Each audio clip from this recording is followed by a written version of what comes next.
Sorry, আমি এখানকার salesman না। আপনি বাংলাদেশি? জি, আমি বাংলাদেশি। এতে আপনি কোনো ফায়দা পাবেন না। অ্যাকচুয়ালি আমি এটা নিতে চাচ্ছি। এটা আমি পছন্দ করেছি আমার প্রিয় মানুষের জন্য। আমি আমার প্রিয় মানুষকে দেওয়ার জন্য এটা নিয়েছি। ওর শঙ্খ অনেক পছন্দ। এটা সবার আগে আমি দেখেছি। এত কিছু বুঝি না, এটা আমি আগে হাতে নিয়েছি, এটা আমার। আপনি কি এটা ছেলে খেলা পেয়েছেন যে ছোটবেলায় আমরা যেমন একটা জায়গায় রুমাল রেখে দিব সেই জায়গাটা আমার হয়ে যাবে? ও মাই গড, এত কথা বলছেন কেন? এটা আমার, that's final. Excuse me, excuse me, excuse me, how much for this and I am going to buy this. How about this? Yeah, me.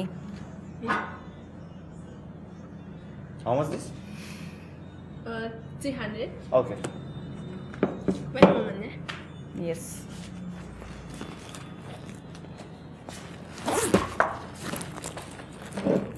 Thank you. এই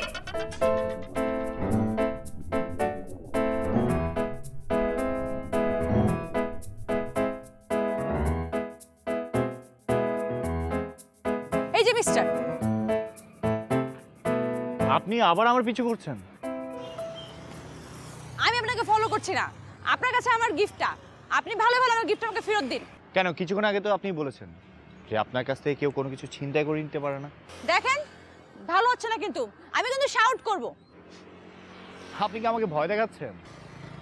হ্যাঁ, আর এখানকার পুলিশরা অনেক বেশি স্ট্রিক্ট, আপনাকে একদম জেলে ভরে দিবে। আমি যে তার থেকে আরো বেশি স্ট্রিক্ট।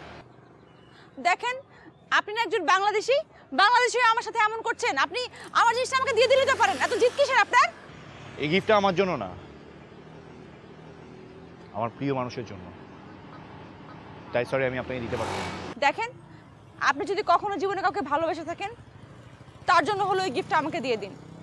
আমি আমার ভালোবাসার মানুষের জন্য গিফটটা পছন্দ করেছি।